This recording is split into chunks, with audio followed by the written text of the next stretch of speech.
Stoners, welcome to another edition of Sticks-n-Stonez. I am your host, Brent Elrod, coming to you from the cozy confines of the patio here at the No Shoes Bar and Grill, deep in the heart of the Republic of Texas. I have a great show lined up for you today. I am pairing a Federico Empire Master Blend Private Reserve with Sagamore Rye Barrel Select. I think you're going to enjoy this pair, so right after this, we're going to pop the cork, cut the stick, and get to toasting. Now, most of you probably haven't heard of Federico Empire, but you know I am always going to aspire to bring you the best. Federico was founded by two Cuban immigrants in Miami, and all the rollers are Cuban and worked for Partagas in Cuba. Federico Empire is located in Little Havana in Miami at 1608 Southwest 8th Street. So if you want to stop by when you're in Miami, definitely do so, and you can watch them roll your cigars right in front of your eyes. Now, this particular Vitola is, it's a double Toro, so it's 6x60 on the ring gauge. The filler and binder are a Honduran and Dominican blend. The wrapper is a 7-year-old aged Dominican Corojo. Now, visually, it is impeccable construction. I watched it being rolled. It has a beautiful medium kind of chocolate brown color, minimal veining, invisible seams, and a triple cap. Now on the nose,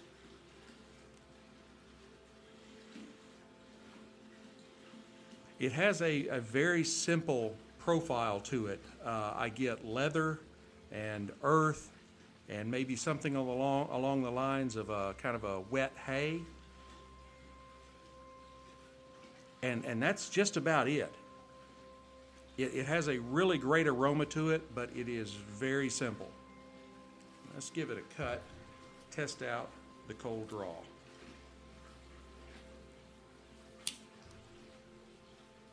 I am using my normal V-cut.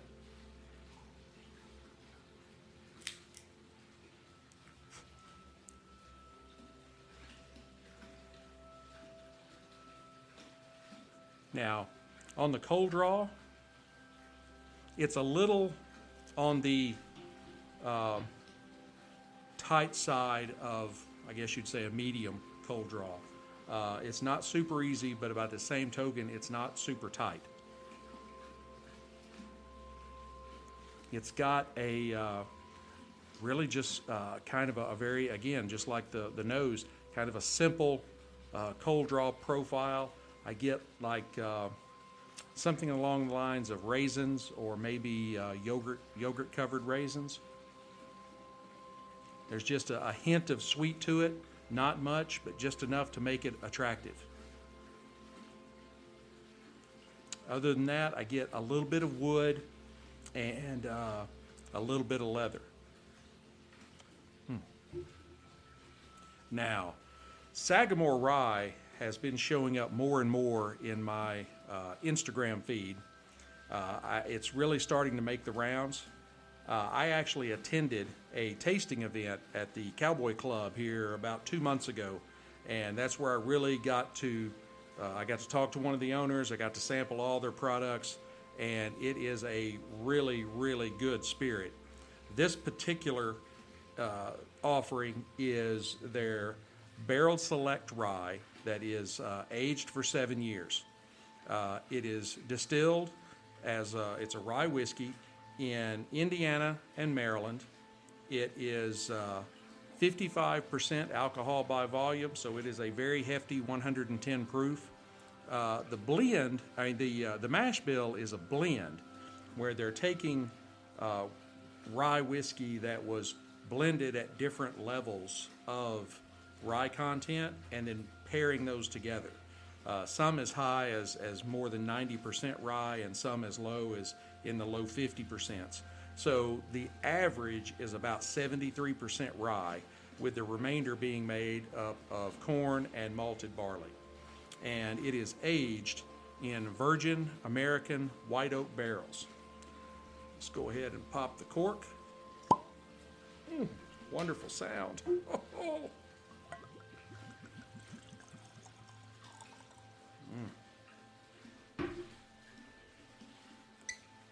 Now this is a darker spirit. It is just a beautiful, beautiful red, deep red copper color. It has got wonderful legs on it. On the nose,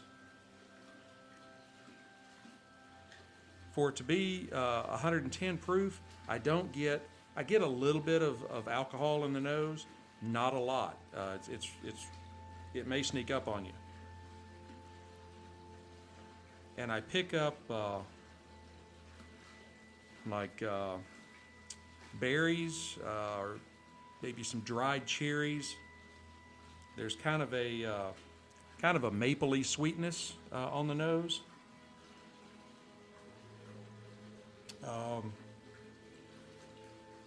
Some oak, and maybe kind of a hint of cinnamon, and and then there's also, of course, quite a bit of rye spice. Now on the palate.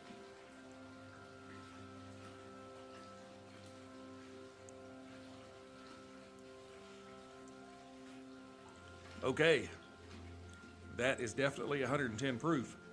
It has a lot more kick to it than the nose let on, so be careful. It will surprise you. But it's really just like a burst of flavor. I pick up honey, licorice, maybe something along the lines of fennel or dill.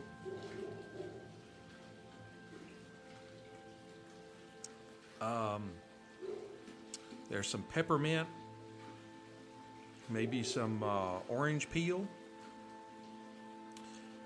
and a lot of rye spice. It is a really good conglomeration of sweet and herbal and rye all mashed together into one spirit. This is very, very good. It's as good as I remember from the Cowboy Club. And I'm not a member. I'm not that level of highbrow.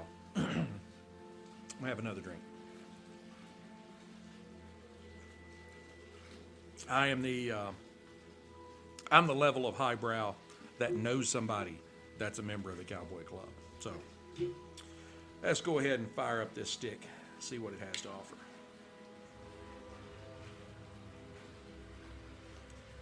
This was really a great experience. I was down in Miami and was over in Little Havana, walking up and down the sidewalks, and of course there's several tobacco shops, cigar stores up and down the street there, and so this is the one I wandered into, and it was a really good one.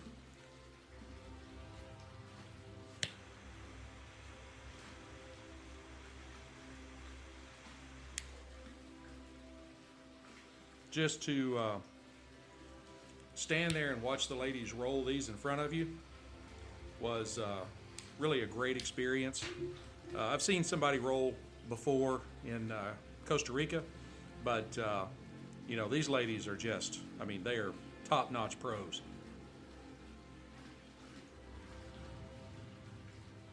And the whole place is just awash with tobacco-y, nosy goodness. Oh.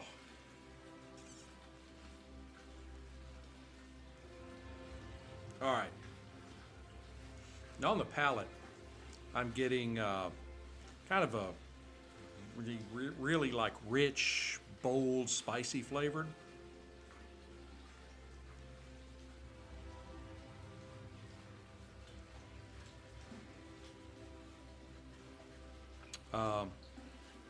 I pick up some coffee and some cocoa.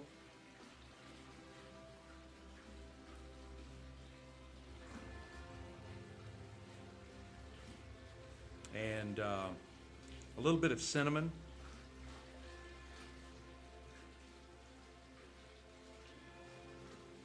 Now, I told you that this stick was a little on the tighter side, but now that it's lit, it has a really easy draw to it. It did kind of surprise me there.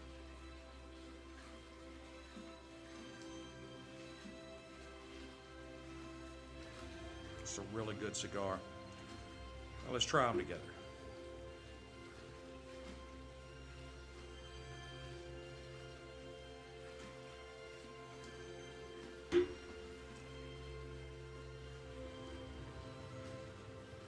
These seem to go pretty well together.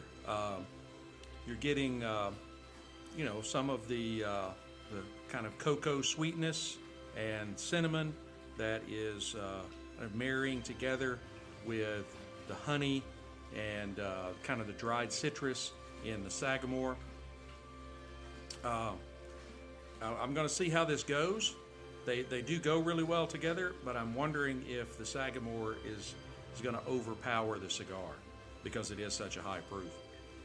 I'm going to go ahead and burn this down the rest of the way, and then I will come back and give you an update. Hey Stoners, I am back. These two are going really well together.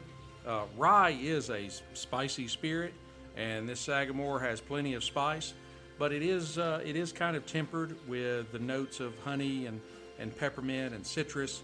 I did notice that it has a very long finish, and the majority of the finish is right in the back corners of your tongue, and it's the orange peel. I'm picking up a lot of orange peel in the finish. 110 proof is stout, and it is really coming close to, if not overpowering the cigar. So I am making sure that I have plenty of space between a sip and putting the cigar back in my mouth, so that I kind of let that die down. And I did add a couple of the 16-ounce water bottles. I did add a couple of caps of water to the drink I had poured, and I had poured pretty heavily, about half a Glencairn glass. So I needed that extra cap full just to try and tamp it down, but that did kind of open up a little more of the honey and licorice and the peppermint and citrus. So I'm going to go ahead and burn this down the rest of the way, and then I will come back and give you my final thoughts. Hey Stoners, I am back. Some of you may caught the live feed that I put up while I was in my halfway mark to down to the band portion of the show. So you got to see my lovely face on video. I am now down to the band, and this was a really good, a wonderful experience. I was very impressed with the Federico Empire, and the Sagamore was really, really good. There weren't a lot of really new flavors that I got throughout the cigar.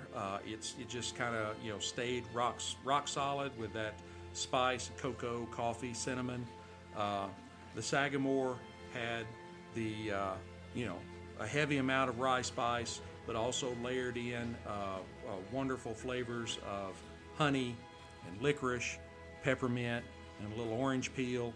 I would give the stick a 95. I mean, I think they've really got something here. They've been in business about 7 years, I believe, and I think they could probably take this, to Cigars International or Thompson or somewhere like that, and they could definitely market it on a lot larger position than they have right now. So it was really good. Like I said, I'd give the stick a 95. I would give the Sagamore, I would give this particular offering about an 89, just because it is such a high proof and it did kind of overpower the cigar a little bit. I think if they brought that down closer to 100 or maybe the upper 90s, I think it would really open up some of the more undertoning flavors in it with the honey and licorice and peppermint and orange like that. But it is still really, really good. I think the price point is somewhere around, I don't know, like $50. So it's really a little bit too much for a mixing spirit. So I think it really is, really for being neat or maybe with a whiskey ball in it. But still a really good spirit, a really, really good spirit. I like what the guys at Sagamore are doing over there, and I'm hoping to have some more of their line brought in for my pairing videos. And I hope you have enjoyed this pairing as much as I have enjoyed bringing it to you. You should definitely try these.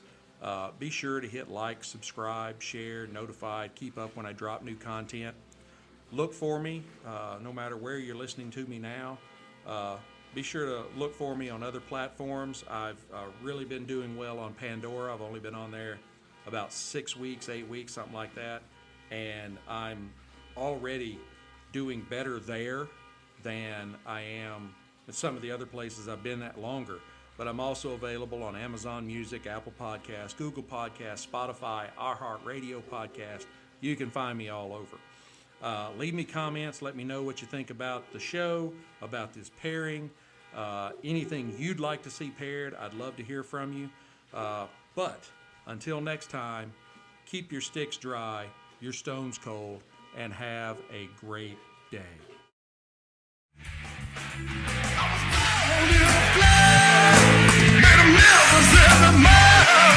Nothing less.